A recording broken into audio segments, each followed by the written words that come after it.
Okay, guys, let's get into our 7.1. We have only a few more readings left. I know it feels like it's not, but Unit 9 is really like that. So we really are on our last two units for the school year. So the first chapter of 7.1 kind of tries to group um, everything kind of around the beginning of the 20th century kind of into one place. And when we say beginning, we're actually talking up to 1925. So the big thing that happens is like really early in the 20th century, European authority is challenged, and these trends established in units 5 and 6 are disrupted. So let's first go into our vocab, and whoa, so much less vocab than normal. I'm going to move on to the next slide now. Right? Oh my God, 12 terms. Guys, so many less than 71. Okay, so let's first talk about our Russian revolutions. So, the big issue that Russia has is that it is an immense nation with a huge area, a huge population, and a huge amount of resources. So, for all intents and purposes, on the continent of Eurasia, Russia is set up to become the most powerful nation in the world. There's a lot of things going for it. Now, one of the biggest issues that Russia was facing as a nation is that were a lot of social, cultural, and political forces that got in the way of Russia reforming. So something that Marx talks about, but also we can observe from the process of industrialization, is that the existence of feudalism, of an aristocratic landowning class where wealth is trapped in the land and not in like the development of capital, is that you need to dissolve a feudal system in order for a nation to effectively industrialize, because the people who are in that feudal system, mainly the serfs, cannot leave the manors or the places, the farms where they work, to enter into the labor pool of an industrial economy in the city.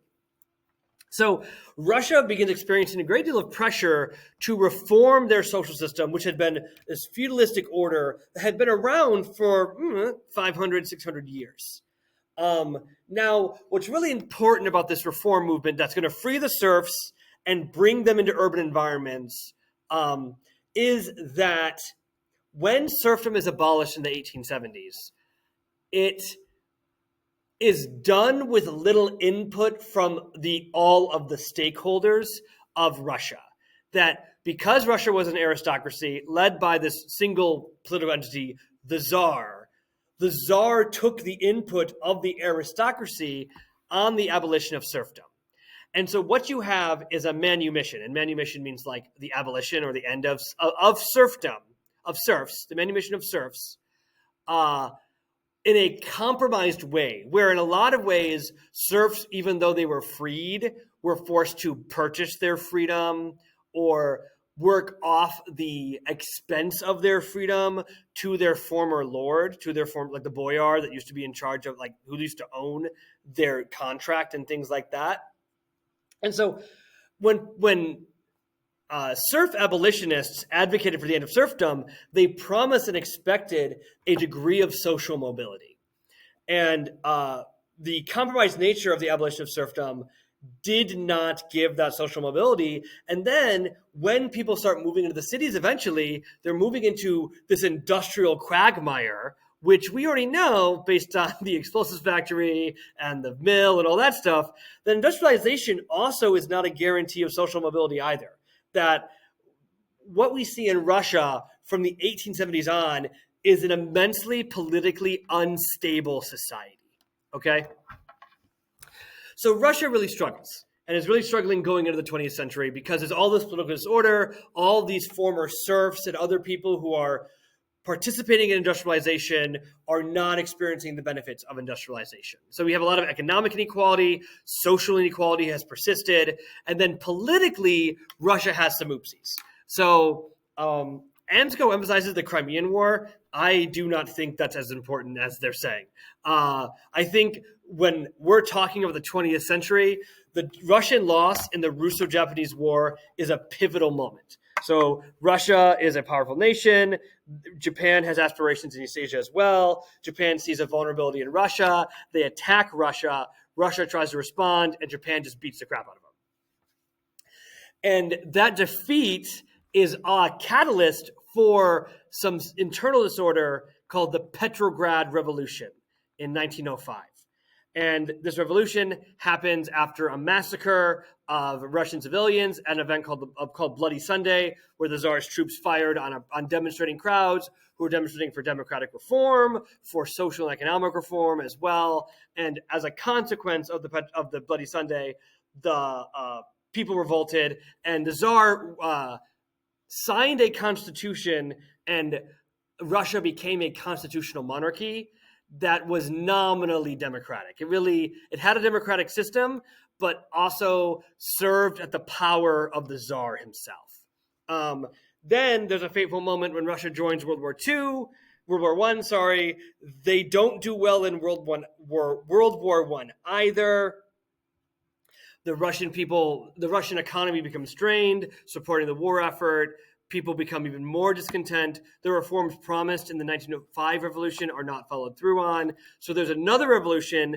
The Tsar is in February. The Tsar is removed from his autocratic power. It still rules as a constitutional monarchy, but now this is like officially a constitutional monarchy. However, the people who are in charge of the February Revolution still maintain a commitment to the Entente during World War One, and they don't leave the war, but most of the people wanted out of the war, which means that a group of communists known as the Bolsheviks tap into that discontent and then overthrow the February Revolutionary Group in the October Revolution, and that communism is then installed throughout Russia, and the Soviet Union is born. And I'm not going to spend too much more time on that, because there's all of you 7.3 and 7.4 that's going to talk about a good chunk of that. But yeah, that's like a whole chunk of it. But that's not the only revolution we have. Internally in China, we know it's a rough time. I think that's been well supported by AMSCO at this point. Same thing with external challenges, right? Internally and externally, China is struggling. Now, in 1911, the Qing dynasty is finally overthrown in a revolution supported by Chinese nationalists who want to install a democratic government in China as well. And they are led by a man named Sun Yat-sen, who is a nationalist. He had these three goals that kind of tell us the impact of imperialism and industrialization on the world, right? Sun Yat-sen wanted to make a Western political system, democracy, a part of China. He embraced this concept of nationalism to unify the people living within China, and also embraced some socialist ideas by wanting to guarantee everyone who lives in China a decent life, right? So all three of those are Western-influenced ideas. Now, despite Sun Yat-sen's success in overthrowing the Qing dynasty, that does not mean that the Republic of China has a good time, because in a lot of ways, China has been falling apart for a century now. And just because the Qing dynasty has collapsed does not mean that this new political authority can just assert central rule over China. So despite the Republic of China kind of replacing the Qing as the leaders of the nation of China, the ROC effectively has very little control over a majority of the area that is China. Actually, a majority of China is administered and ruled by local leaders, local warlords, who don't owe any allegiance to the Qing dynasty, to the ROC.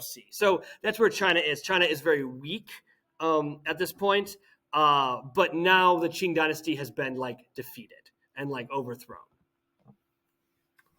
The Ottoman Empire also is a state that struggles, and they kind of struggle as a consequence of World War One. I'm going to try my best to stay calm here because I spent 2 weeks this summer studying World War One in the Middle East, so I have a lot to say about this topic that I'll spend 4 weeks on if I have you in IB history, but at the moment I will not. So the